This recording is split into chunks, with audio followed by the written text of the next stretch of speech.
Okay, so take a look at this study sheet if you haven't had a chance to do it. And, on Monday, when we meet on Monday, I'm just now turning the recorder on. So if anybody comes back to watch the recording that's not here now, what we said we were going to do is we're going to swap our Friday and Monday. So instead of meeting on Friday and working on lab work on Mondays and Wednesdays, we're going to start next week. And on Monday we'll meet. We'll have our lecture, and then you'll have your lab on Wednesday and Friday of next week, and then you'll turn your lab work in the following Monday. So we'll just meet for the next 5 weeks. We'll just have one meeting a week on Mondays. So, but what I was going to say is take a look at this study sheet points here. And, like Monday, or it doesn't have to be this Monday, but look over this. If you have any questions, jot them down. Make sure you're clear on every point here, all 10 points, because I really do take these 10 points and make questions out of them. I think that the exam is set up for like an hour or something, if I'm not mistaken. But look at these study points. If you have any questions, jot them down, and you can either ask me on Monday, or you can send me a text or whatever if something's not clear. But look over this. I want to make sure everything's clear. This should cover weeks 1, 2, 3, and 4. So I think the first 4 weeks, if I'm not mistaken, maybe the first 5 weeks. But look over it, and if anything's not clear, ask me about it, and I'll make sure you're ready, have all the information you need for the exam. So let me jump into the PowerPoint, and we'll have time at the end to answer questions, or if you guys have any concerns that we need to talk about before we sign off. Let me get the PowerPoint out the way. It's pretty short. There's another practice sheet, and I see these 2 other practice sheets, which I may want to wait till Monday to do. We'll see. We'll see how it goes today. This final PowerPoint on PLC Logic is what we want to talk about. And we talked about, in the last class, we talked about the basic logic functions. We've been talking about those all semesters. That would be and, or, and not. And from those basic logic functions, you can derive other logic functions. And the ones that we derive, we talked about the NOR gate and the NAND gate, right? And we also understand that if I not the inputs of a gate, then whatever type of gate it is, it becomes the negative of that gate. So in other words, if I take an AND gate and I put those bubbles, the state indicators, on the inputs, then I turn the AND gate into a negative AND gate. Or if I take a OR gate and I put the bubbles, the state indicators, on the input of the OR gate, I turn it into a negative OR gate. So we talked about all those different kind of gates, and then we talked about the fact that we need to try to duplicate what those gates are doing in the PLC. So now we're going to start switching over from using the gate symbols to using first the instruction set that you'll use in the PLC. They look like relay contacts, normally open, normally closed, and relay coils. And then we want to be able to express the logic in Boolean algebra. Excuse me. And so we'll work with that. So this gets us into a little bit of the way that your programs will look in the PLC, but it talks about what we call word level logic. So let me get into this, and if you have questions, you can stop me. I'll be happy to answer. If not, we'll get through this, and then we'll do a little bit more practice at the end.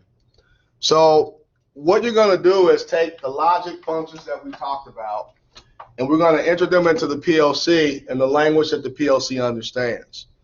So there are several languages you can use to program PLCs. You can use regular programming languages like C or BASIC. You can program PLCs with what we call high-level languages. A high-level language is just a computer programming language that uses English-like words. You can actually program in Boolean algebra. There's certain PLCs that you can put in a Boolean expression and it'll understand what you mean. But by far, the most common way to program a PLC is by using something called ladder logic.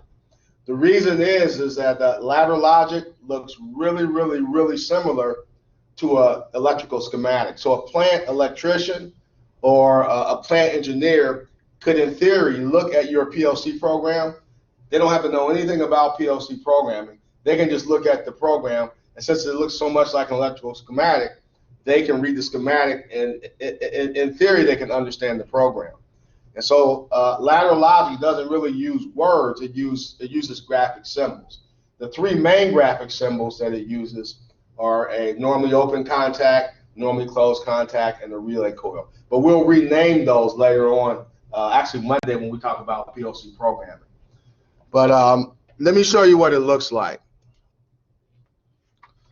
So this is, they call the program a ladder. They call it ladder logic because when you start writing this logic, when you have a big program, it starts to look like a ladder. You know how you have a ladder and have the rungs of the ladder. You have the two vertical posts on the ladder, and then the parts that go across are called the rungs.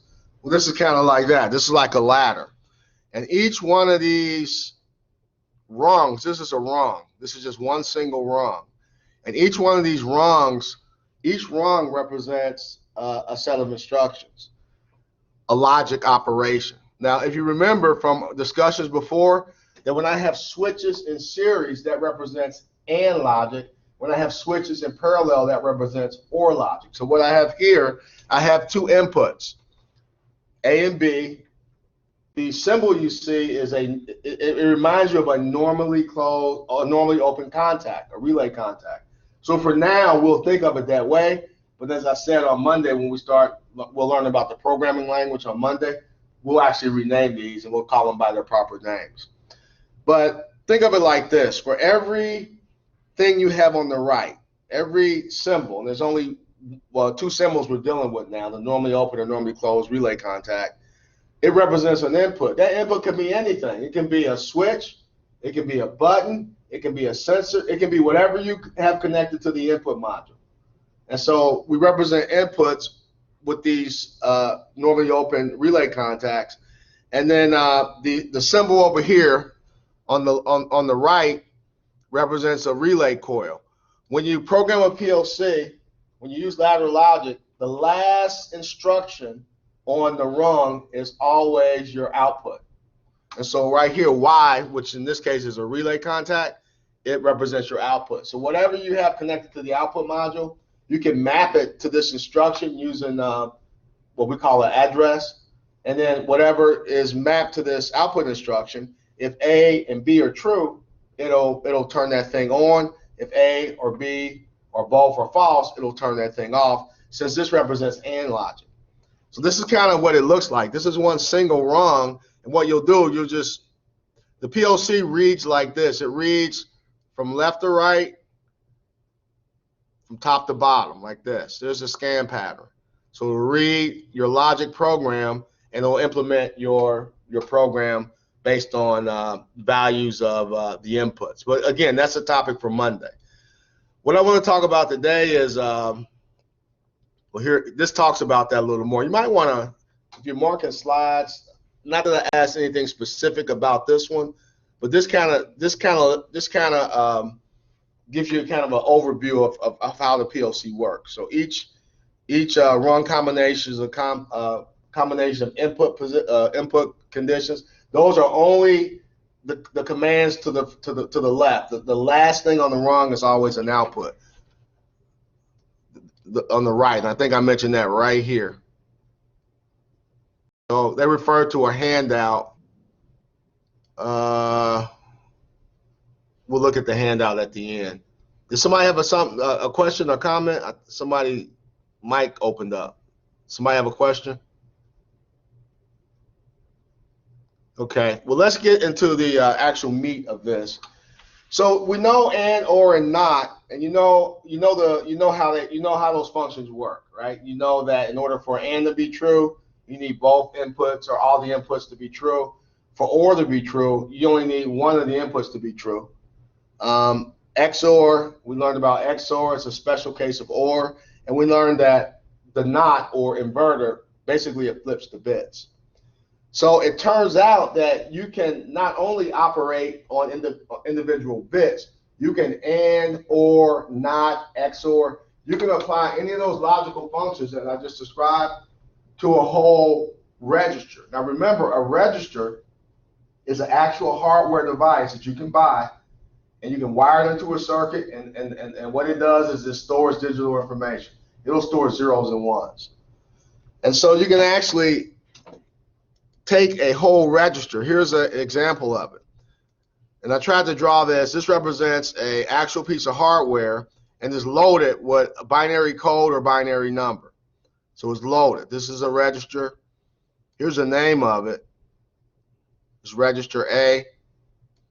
And that right there is the address of register A. And then we have another register with another binary code or number in it, and that's the address of it. We'll talk about how the address works later. So this is an actual instruction. Now, the main instruction you'll use, I mean, most of the time, the type of instruction you'll use on the output, that's the command on the far right, will be a relay contact. But there also are other few outputs. Well, here specifically for you, you'll also use you can use a timer. That's an output. You can use a counter. That's an output. But also, you have these logical instructions that operate on whole words. So this is called a bitwise and you'll know it's an output because when you actually program with this, anything that's an output symbol, whether you know it's an output symbol or not, as soon as you put that into your program, it's going to automatically snap to the right part of the rung. So you'll know it's an output. But as I said, there's only a couple outputs you use. The main one you'll use is the relay contact, and then probably second to that would be a timer output or counter output, and then possibly these ones that we're going over now, but these aren't used that often. But the point of this is that you can actually take whole registers and AND them. You can take whole entire registers and OR them. You can take whole entire registers and NOT them. And there's reasons why you may or may not want to do that we can get into later on. But look at what this is doing. What this command, this is the actual instruction right here. This is the instruction. This is source A, and it says source A is mapped to this address. Source B or register B is mapped to this address. And what they want to do is they want to AND all the bits in source A and source B and store the result of that AND in destination register, which has this address. So the destination register is right here. So if you use this command, this bitwise AND command, what it's going to do is go to the register that you have addressed over here, and it's going to bit by bit AND those together. So like right here, let me clear this. Right here, the first bit, that least significant bit, is going to AND this, a 0 and a 0, and it's going to take the result of that and store here. 0 and a 0 is a 0, a 0 and a 0 is a 0. It's going to go through and bit by bit, it's going to AND every corresponding bit and store the result right here. So if I have two ones anywhere, if I AND two ones, like if I AND this one and this one, then in the corresponding cell below it in the destination register, I should have a 1. So again, there's reasons why you want to AND it, and or not entire registers, and we can get into it. It's called masking bits, but again, we'll talk about that later. What I want you to understand now is the capabilities of the instructions or the software you'll be using. So you can AND individual bits, or you can AND entire registers is the point of this. Now let me say one more thing about this. You'll notice that there's an instruction right here, input A. When you see an instruction and it's connected to a, if you see a normally open or normally closed contact as an instruction on the left, and it's it's on the same rung as one of these bitwise and ors or nots. Well, what that means is it's a conditional instruction. What does it mean to be a conditional instruction? What that means is you actually have a physical switch, a button, or a sensor mapped to input A. So maybe you have a normally open push button mapped to input A, and when that button closes, it's going to activate the logic right here. It's going to AND source A and source B together and store the destination in source C. If you didn't have this, if you didn't have that instruction over there, input A, then what will happen is your PLC will, as it reads the rungs from left to right and then top to bottom, as soon as it hit this rung, if it didn't have this input A, it would automatically activate the bitwise and without any information or without anything happening outside the PLC. So typically you don't want that. Typically you're going to have something out. Well, I'm avoiding using the word because I haven't defined it yet. But what we have is what's inside the PLC. That's the virtual world. Everything outside of the PLC is called the field, like a baseball field.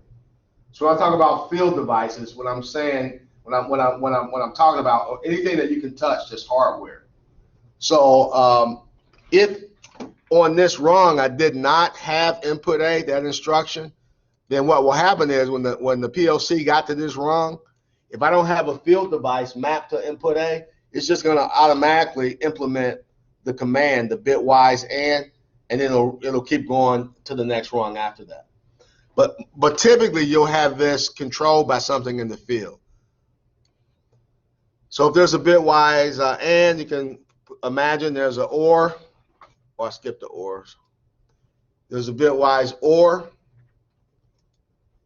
Wait a minute. Okay.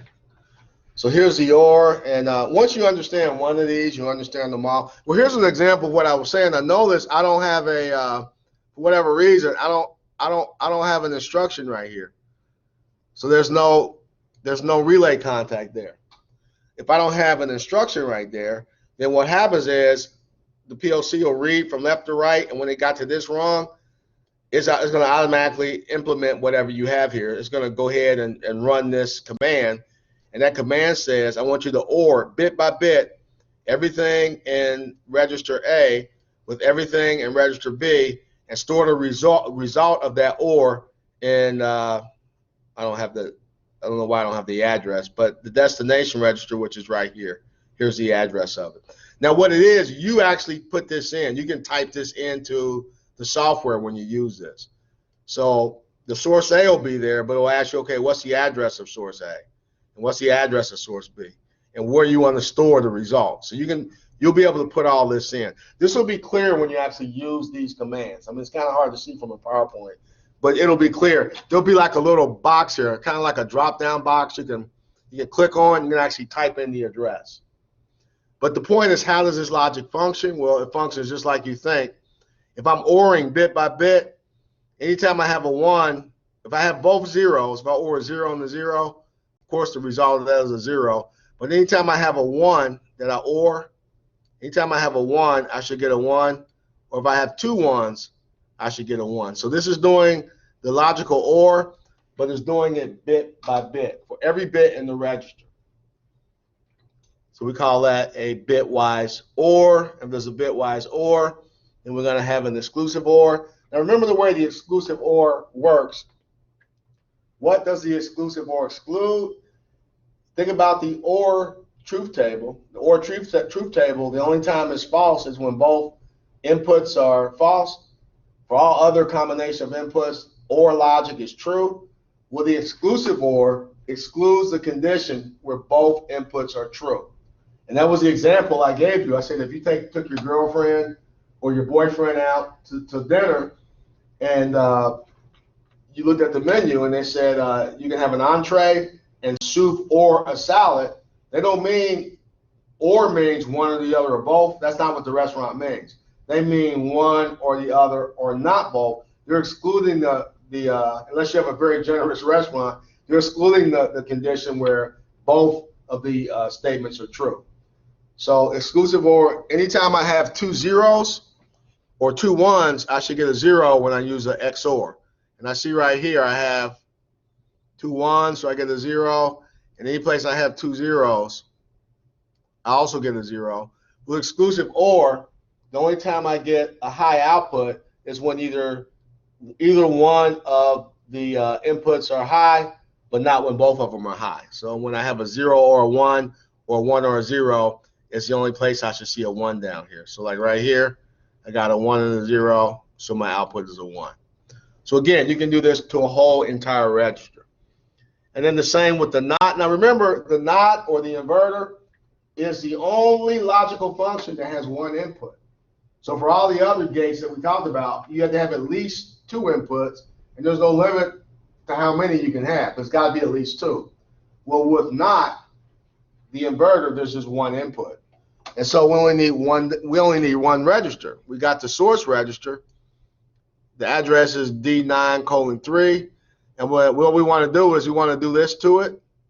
So when I implement this, now notice, I don't know why I didn't on the other one, but notice here, this is conditional. So I've actually put this instruction here, and it's mapped to a switch out in the field. And when that switch closes, or when the button is pushed, or when the sensor has an output, if this is true, then it'll implement this NOT function. And what will happen is all these bits in that first register will be inverted and stored in this address right here. So again, the whole point of this is most of the time when you're doing this programming stuff, most of the time you'll be ORing and NOTing individual bits, because each individual bit represents the state of a button or switch. But there are times where you need to actually do those functions to an entire register.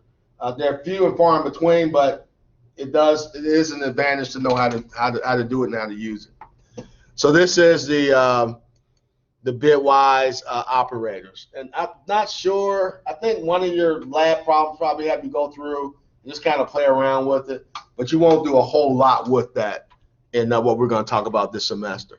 Anybody have any questions on the PowerPoint? It was pretty short. So I would say this slide right here, just kind of, browse over that, and then we'll get into the details of how the programming actually works on Monday. This will make a little bit more sense. The other thing I want to show you is, see what this is.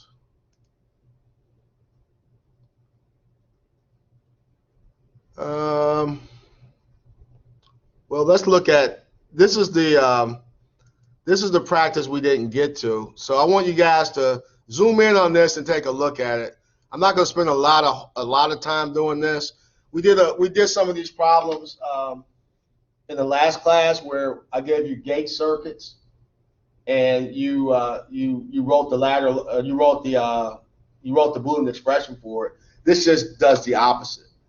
They give you the Boolean equation. They want you to write this with logic gates. So why don't you go ahead and just go ahead. These are pretty simple. Go ahead and do it. Do the first one. I guess you can do them both. We'll just take this should take you just a couple minutes to do these. So go ahead real quick and do these, or I just want to make sure you know how to do them. And then, look at number 5. So tell you what, let me ask a question. Guys, look at number 1 and 2. Would everybody be able to do these, or would you need to see these done? Does everybody understand what's being asked here? Yeah, I think so. Okay, because I want to go down to number 5. Number 3 and number 5 are the most important ones, like number 3 and 4 and then 5. So I want to make sure everybody can do number 1. So right here, well, okay, how many gates would you have here? How many gates total?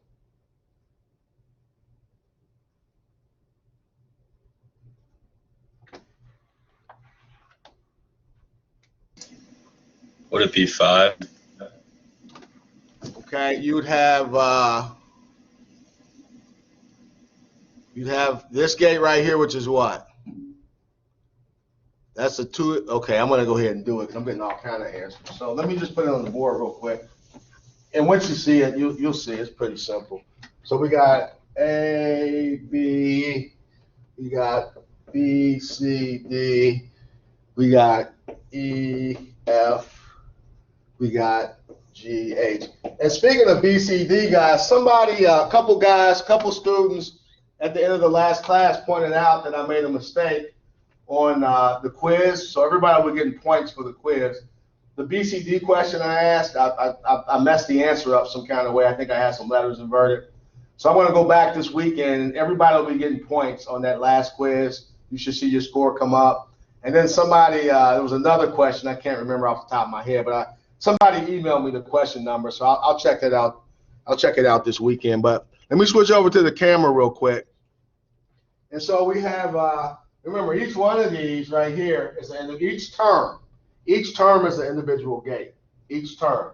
So this is a term, this is a term, this is a term. So I have 1, 2, 3 gates, and these are ANDs. So I have 3 AND gates, and then I gotta take those 3 ANDs and make them into one output. So I have 1 OR gate. So I have 1, 2, 3, 3 individual AND gates. I'm gonna connect them all together with an OR. So if we're actually gonna do this, I would have right here 2 input AND. I have a 3 input AND. Now notice how I repeat B here. Sometimes when they do that, you'll see people do that, and they'll put a dot there to show it's connected. I don't like doing that. I think it looks more, it's harder to see. I'll just repeat the variable. But you can do it either way, it doesn't matter. So here's D, and I got this one, which is E, F, all the way through H. So I got those. And then D says, okay, I'm gonna take those AND gates, I'm gonna OR them together like this. So that's what you would get, and you would call it X or Y. So that's what they want you to do. So for this other one, and I apologize for rushing through this. I want to get to the other ones because I think these are really kind of trivial right here. But I do have them on here, so let me. On this other one, it's the same thing, but except for what? How would I do this one? What would I do? What would you do?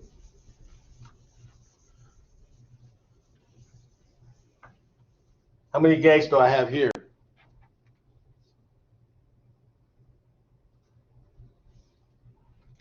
Can you have 3 inputs on an OR gate, or 4 inputs? Yeah, I have, you can have as many inputs as you want. So I have, somebody said 4 gates. So I do have 4 gates. So I have, what kind of gates? I got 3 what?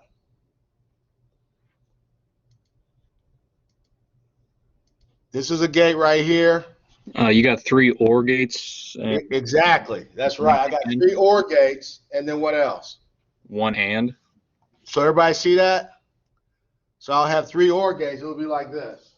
For every one of these I have,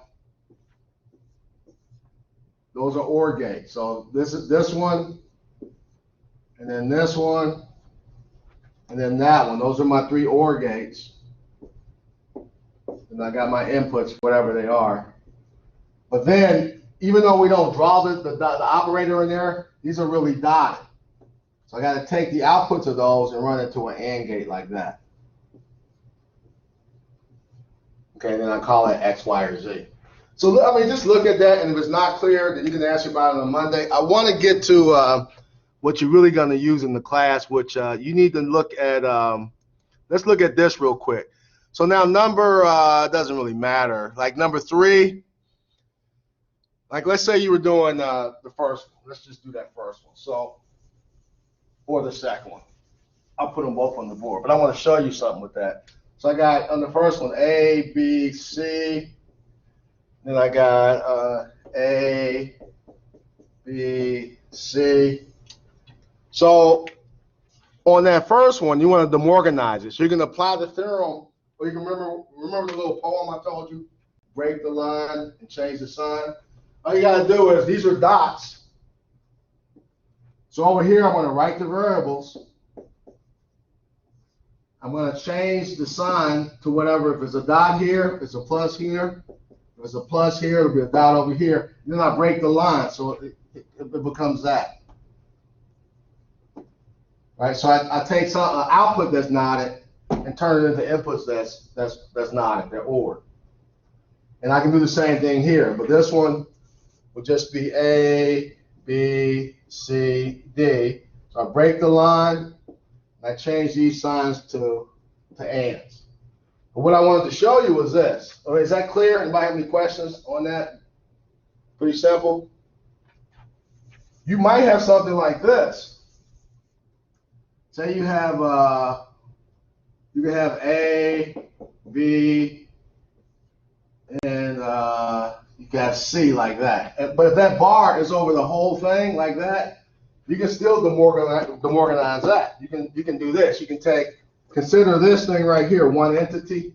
This is like one entity. So if you break the line and change the sign, you'd have this thing right here. You'd have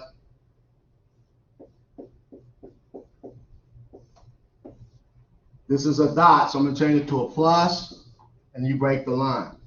So the point is, you're going to apply that to individual variables, or I can apply it to whole terms.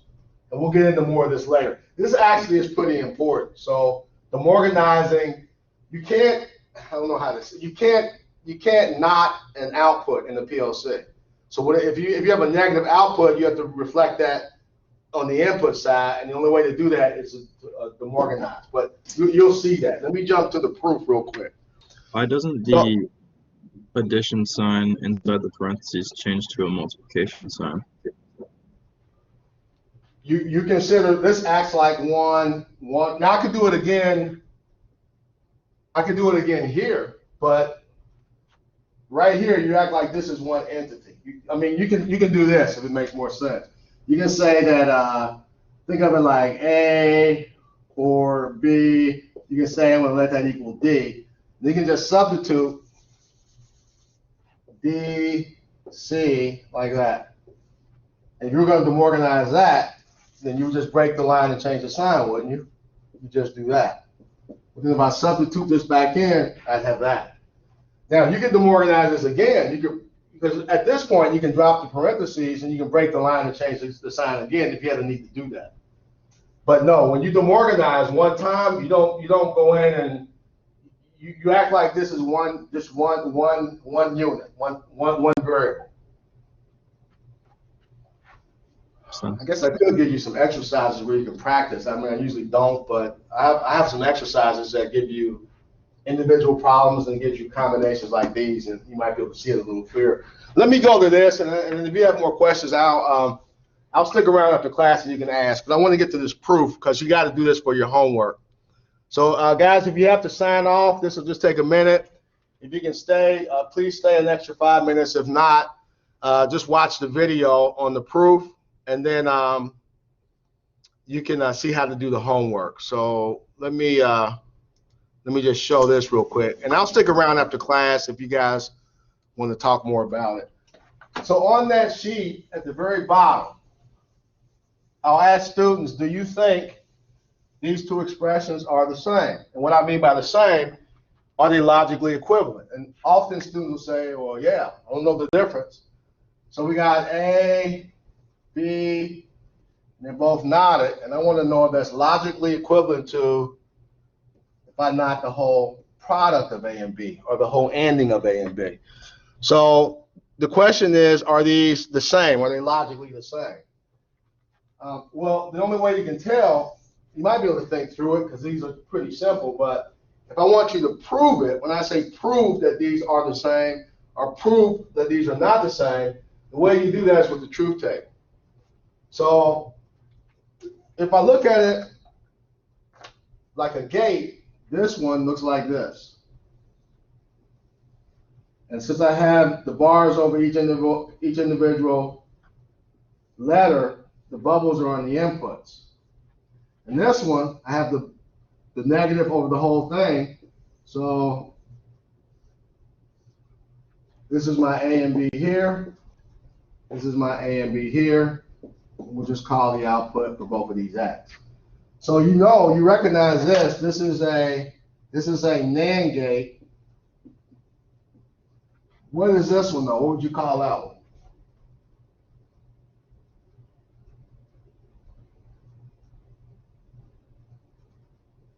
Is that a negative and? Exactly. This is a negative and so the way that works is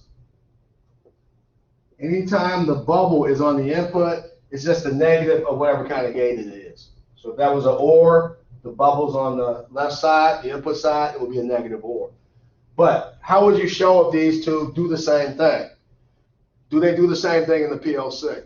Well, let's look. You use a truth table, and we just compare. And I think I did this the other day with the Morgans, but I'll just go through it one more time because I think it's in one of your homework problems. So what you do is we have two variables, A and B. So how many rows do I need? Well, the number of rows would be 2 to, how many inputs do I have? I got 2 inputs. It's 2 to the n, where n is the number of inputs. So I'll need 4 rows in my truth table. So the first thing you'll do is you'll build your truth table with 4 rows. So I got input A, I got input B, and I'm not going to show an output because I'm going to carry these expressions over in my truth table.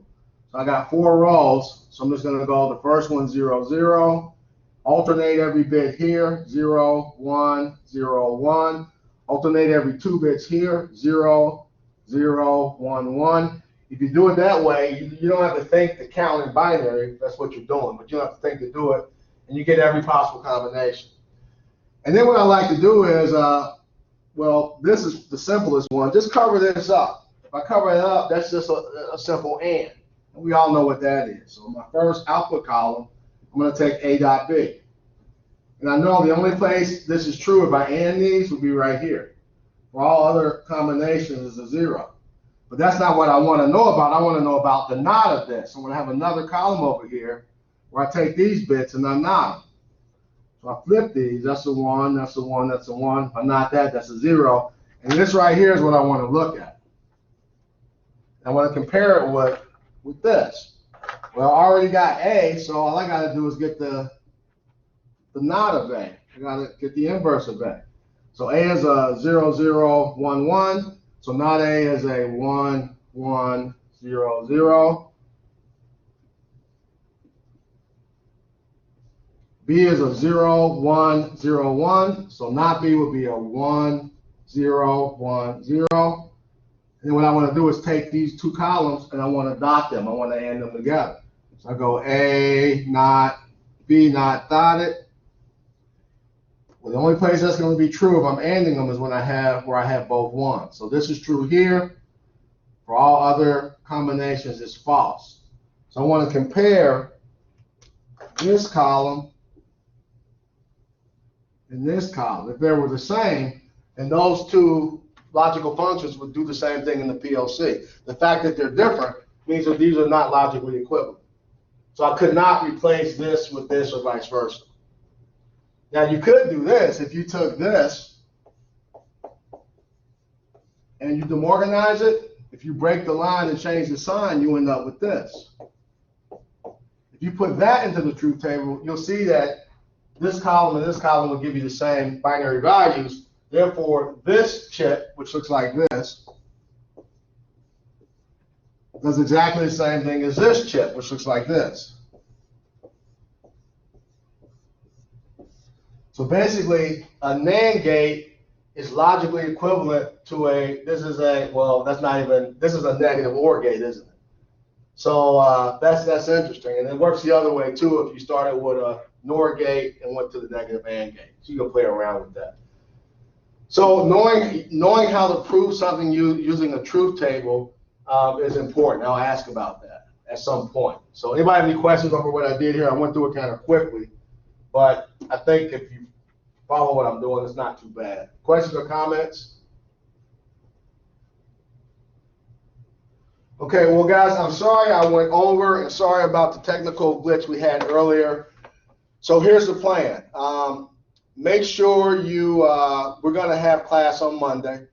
And instead of, normally I'll still put the lab up over the weekend, but normally I put the lab up. You work on it Monday, Wednesday, and Friday we meet. I'm going to lecture on Monday. I'm going to get into the programming. We can do some more of this stuff if you want. I got another practice sheet I want to do. We'll do that on Monday. And then Wednesday and Friday, you can work on the lab. And then the following Monday, it'll be due. We'll just meet on Monday from here on out until the labs are complete for the next 5 weeks. I'll let you know exactly when the exam's going to be. It won't be this week. It won't be next week. It's scheduled for week 8, but I might move it to week 7. And what else? I think I've had a couple guys tell me about errors in the quiz. I'll fix that.